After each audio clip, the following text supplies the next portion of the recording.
जो अनंतनाग के एनकाउंटर है ये सिक्योरिटी लैब से, इंटेलिजेंस लैब से या नॉर्मल मुस्लिम बिहेवियर है। अब इस ग्राफ के माध्यम से समझने की कोशिश करो कि वहाँ पे एक्चुअल सिचुएशन क्या थी।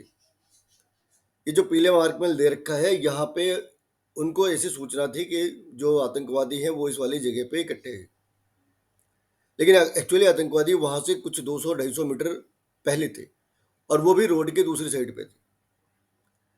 जो एरो दे रखा है वो पुलिस के आने का या आर्मी के आने का रास्ता था, यानी उन्होंने उनको आते देखा, उन्हें उस जगह तक जाते देखा और इस बीच उनके पास एम्बुश करने का पूरा टाइम था। अब ये क्या है, सिक्योरिटी लैब से कि हमें उस इन्फॉर्मेशन को क्रॉस वेरीफाई करना था। लेकिन बैठ के बोलना जितना आसान है, ग्राउंड के ऊपर ये काम उतना ही मुश्किल काम होते हैं। और ये तब जब वो बंदा आपका ट्रस्टेड हो तो फिर उसके हर एक इन्फॉर्मेशन को रीवेरीफाई करना थोड़ा मुश्किल काम है। लेकिन आपके लिए अगर कोई मुश्किल काम है, इसका ये मतलब नहीं होता कि आप एक ट्रुप की जान खतरे में डाल दें। तो कहीं ऑपरेशनल लैब्स भी थे, लेकिन उससे भी ज़्यादा वहाँ की लोकल इंटेलिजेंस यूनिट क्या कर रही थी। जेके पुलिस की लोकल इंटेलिजेंस यूनिट क्या कर रही थी, आर्मी की लोकल इंटेलिजेंस यूनिट क्या कर रही थी। उन्हें ये खबर मुखबिर से मिली, ये खबर जो लोकल इंटेलिजेंस यूनिट है वो क्यों नहीं दे पा रहे। वहाँ पे जो हमारे सैटेलाइट्स, जो हमारे सर्वेलेंस यूनिट है वो क्या कर रही।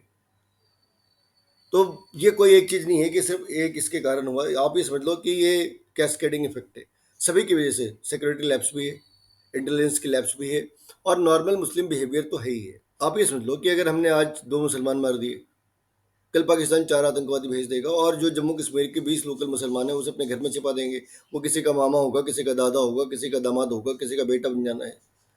तो ये चलता रहता है।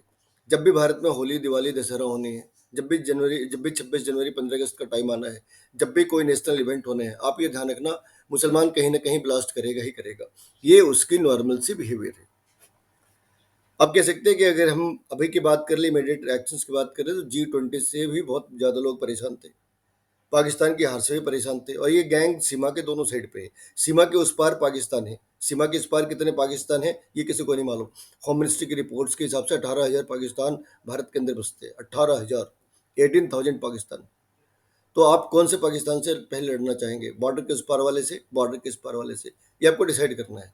लेकिन ये इनकी बड़ी नॉर्मल सी बिहेवियर है कि हिंदू ना अपने अपने फेस्टिवल्स बनाए, हिंदू ना अपनी विक्ट्री सेलिब्रेट करे।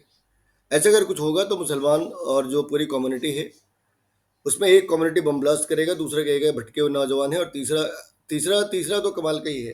पहले वो कहेगा सरकार को एक्शन लेना चाहिए और जैसे ही सरकार एक्शन लेगी वो ह्यूमन राइट्स का रोना रोना शुरू कर देगा। वो विक्टिम कार्ड लेके खड़े होगा कि सरकार ने एक्शन लिया क्योंकि वो मुसलमान थे।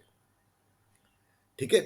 तो हमारे यहाँ क्या होता है अभी, तो आप ये समझ लो कि पिछले 4 दिनों में जो सबसे खतरनाक सी बात थी वो ये कि लोगों को इस बात का डर था कि कहीं सुप्रीम कोर्ट ये ना कह दे कि एनकाउंटर बंद करो और जो आतंकवादी हैं उनको खाना पीना दो, उनको पानी दो, उनको आराम करने का मौका दो। और जब तक अगले आदेश ना हो, जब तक एनकाउंटर स्टार्ट ना हो, है ना। तो हमें ये भी देखना पड़ेगा वो कौन कौन सी इंस्टीट्यूशन हैं जो पाकिस्तान के इशारे पे नाचते, नंगे होके नाचते हैं। एक तो सुप्रीम कोर्ट है, दूसरा ह्यूमन राइट्स वाले है, तीसरा ये नॉन बीजेपी जितनी पार्टियां हैं। तो आपको एक बार डिसाइड करना पड़ेगा। वो साउथ के अंदर कहती सनातन बुरा है, नॉर्थ के अंदर कहती कि हमने तो कुछ बोला ही नहीं। वो जम्मू कश्मीर में कहते कि हमें पाकिस्तान के साथ बातचीत करनी चाहिए और राजस्थान में कहते हमने तो ऐसा बोला ही नहीं। और जिसने ऐसा बोला उन्हें रिप्लाई करना चाहिए। तो हम पाकिस्तान से बात करेंगे क्या, आंसर ही करेंगे।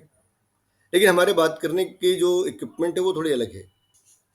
और एक बहुत इंपॉर्टेंट सी बात है कि आतंकवादी आ कहाँ से रहे, पाकिस्तान से आ रहे ना। तो इनकाउंटर जम्मू कश्मीर में क्यों हो रहा, आपको सोचना होगा कि हम कब तक जम्मू कश्मीर के अंदर इनकाउंटर करते रहेंगे। इनकाउंटर तो कहाँ पे होनी चाहिए, जहाँ से लोग आ रहे हैं। एनकाउंटर किसका होना चाहिए, जो उन्हें भेज रहा। एनकाउंटर किसका होना चाहिए, जो उन्हें बॉर्डर के उस पार से इस पार आने में मदद कर रहा।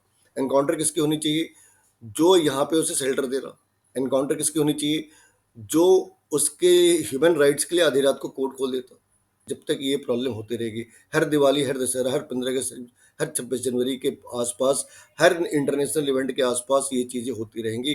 1400 सालों से हो रही है और आगे जब तक इनका विनाश नहीं होगा जब तक ये चीज़ें होती रहेंगी।